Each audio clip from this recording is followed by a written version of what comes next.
جی مصدق صاحب، ایک بات تو بڑی کلیئر ہے کہ ڈونلڈ ٹرمپ نے جو ہے وہ بڑا کھلے عام کہہ دیا ہے کہ ایران کو تو وہ شاید چھوڑنے نہیں جا رہا، اور جو اپوزیشن کی جماعتیں ہیں خبریں یہ بھی آ رہی ہیں کہ وہ ٹرمپ کی گورنمنٹ اور انتظامیہ سے رابطے میں ہیں، اور ٹرمپ کہہ چکے ہیں کسی بین الاقوامی قانون کو مانتا نہیں ہوں میں، جس پہ چاہے حملہ کروں جس پہ چاہے قبضہ کر لوں، میری اپنی اخلاقیات ہے وہ مجھے روک سکتی ہیں، اور وہ ہمیں پتہ ہے کہ ان کی اخلاقیات کس لیول کی ہے۔ لیکن جو اویس صاحب نے آرگومنٹ دیا ہے وہ کہہ رہے ہیں کہ اگر ایران کے اوپر پرو یو ایس گورنمنٹ آ گئی، وہاں رجیم چینج ہو گیا، اس طرف اسرائیل بھی ہے، امریکہ، اسرائیل، ایران کی پرو یو ایس گورنمنٹ، اور پھر انڈیا، تو امریکہ نے جو ہاتھ رکھا ہوا ہے اس وقت، یہ تعلقات اچھے پاکستان کے ساتھ، وہ کبھی بھی چینج ہو سکتے ہیں کیونکہ ٹرمپ از انپریڈکٹیبل۔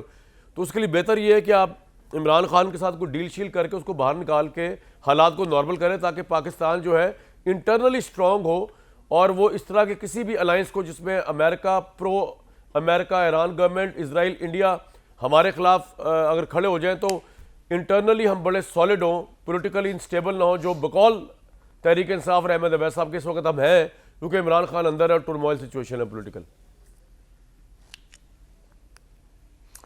میں جی یہ بات نہیں سمجھ سکا، مجھے نہیں سمجھ آئی کہ یہ تمام جو ایران اور جیو پالیٹکس ہے اس کا تعلق سہیل آفریدی کا سے کیا ہے؟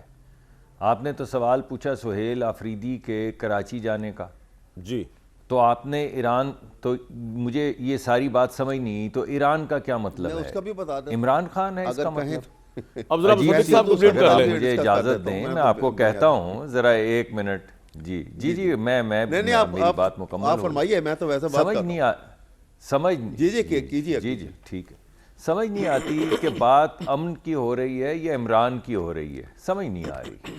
آپ پوچھیں ایران کا مطلب کیا ہے، وہ کہتے ہیں عمران خان۔ آپ پوچھیں وینزویلا کا مطلب کیا ہے، وہ کہتے ہیں عمران خان۔ آپ پوچھیں رشیا کا مطلب کیا ہے، وہ کہتے ہیں عمران خان۔ آپ پوچھیں یوکرین کا مقصد کیا ہے، وہ کہتے ہیں عمران خان۔ آپ کہتے ہیں فلسطین کا مقدمہ کیا، وہ کہتے ہیں عمران خان۔ آپ کہتے ہیں آپس میں نیگوشیٹ کیوں نہیں کرتے، وہ کہتے ہیں عمران خان۔ وہ کہتے ہیں ڈیموکریسی کیسے بڑھے گی، وہ کہتے ہیں عمران خان۔ وہ کہتے ہیں دہشت کیا ہے، کہتے ہیں عمران خان۔ کہتے ہیں وحشت کیا ہے، کہتے ہیں عمران خان۔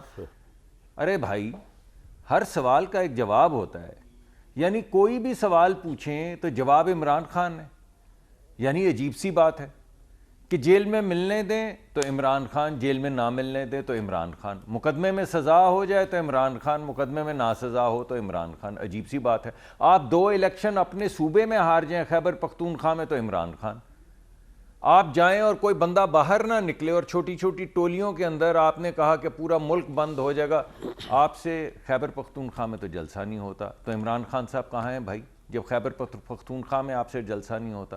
آپ کہتے ہیں ہم سارا ملک بند کریں گے، آپ ایک دن کے لیے خیبر پختونخوا تو بند کر لیں، وہ تو آپ سے ہوتا نہیں ہے۔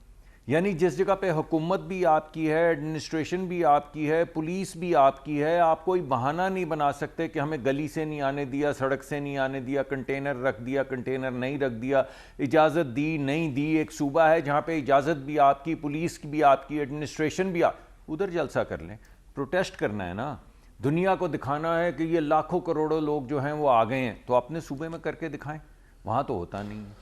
ابھی آپ نے کہا کراچی جائیں گے، آپ نے واہ واہ کیا، میں 10-5 دن سے سن رہا ہوں کہ دیکھیں جناب سندھ کے اندر آپ لوگوں نے اجازت نہیں دی، سندھ نے اجازت دی، حالانکہ میں نے کہا ٹی وی پروگرامز میں بھی کہا کہ آپ 9 مئی کو نہ بھولیں، آپ وہ سٹیٹمنٹس نہ چیف منسٹر کی بھولیں جس میں وہ کہہ رہے تھے کہ ہم ریڈ زون پہ قبضہ کرنے آ رہے ہیں، آپ وہ سٹیٹمنٹس نہ بھولیں جس میں چیف منسٹر صاحب کہہ رہے تھے کہ میں آؤں گا اور جیل توڑ کے قیدیوں کو لے کے چلا جاؤں گا۔ ارے آپ جیل توڑ کے قیدیوں کو لے جائیں گے، آپ وفاقی حکومت پہ قبضہ کر لیں گے، آپ جی ایچ کیو پہ حملہ کریں گے، آپ کور کمانڈر کے گھر کو آگ لگائیں گے، آپ جہازوں کو 1965 والے آگ لگائیں گے، آپ شہیدوں کے مجسموں کی گردنیں کاٹ کے ان کو پٹکیں گے، آپ کیا کیا کریں گے؟ 4 لوگ آپ سے نکل نہیں رہے، کبھی آپ کہتے ہیں سندھ نے ہمیں روک دیا، بھئی جس جگہ پہ آپ کو اجازت دی ادھر ہی جلسہ کر کے دکھا دیتے۔ آپ کے اگر اتنے ہی کروڑوں لوگ تھے جاننے والے، چاہنے والے، تو وہ نکل آتے بھائی باہر، نہ وہ لوگ باہر نکلے، نہ خیبر پختون میں آپ جلسہ کرتے ہیں، مگر ایک دہشت اور وحشت کے درمیان کی ایک علامت ہے جس کے بیچ کہیں دہشت اور وحشت کے آپ نے ایک عمران خان صاحب کا وہ بنا رکھا ہے حوالہ سا۔ اب ہمیں نہیں سمجھ آتی، ہم روس کا آپ کسی بات کا جی پتہ نہیں کیا بنا رکھا ہے, ہوا بنا رکھا ہے, کیا بنا رکھا ہے, مطلب آپ کہہ رہے ہیں, میں نے کہا لفظ ٹھیک کر دیا, سوال کیا ہو رہا ہے. جی وہ تو آپ کی ذرہ نوازی ہے, میری ویسے بھی اردو آپ کے مقابلے نہیں آپ کی بہت اچھی اردو ہے ماشاءاللہ. جی آپ سوال پوچھ رہے ہیں سہیل آفریدی صاحب کے کراچی جانے کا, ٹھیک ہے, وہ دیکھیں آپ اس کا جواب کیا ملا ہے. ذرا آپ مجھے اختصار سے بتا دیں سہیل آفریدی کہاں, وینزویلا کہاں, اسرائیل کہاں, ایران کہاں, یہ بات کیا کریں اور کیا کہہ رہے ہیں کہ ہم سے بات کر لو ورنہ ہم اسرائیل کے ساتھ مل جائیں گے. جب چاروں طرف گھیرا تنگ ہوگا تو کیا ہوگا, کیا ہو جائے گا بھائی, انڈیا نے ہم پہ حملہ کیا تو کیا ہو گیا. آپ ہمیں کس چیز سے ڈرا رہے ہیں؟ آپ اس چیز سے ڈرا رہے ہیں کہ دیکھو اسرائیل آ رہا ہے, اگر ہمیں نہیں باہر نکالا تو آپ کیا کریں گے, اسرائیل کے ساتھ مل جائیں گے. بڑی عجیب سی بات ہے. میرا تو نہیں خیال کہ آپ ملیں گے, میرا تو خیال ہے کہ آپ ملک کے ساتھ کھڑے رہیں گے. اس وجہ سے ہمیں کوئی گھبرانے کی ضرورت نہیں. بالکل ٹھیک. مصدق صاحب کا یہ پوائنٹ آ گیا.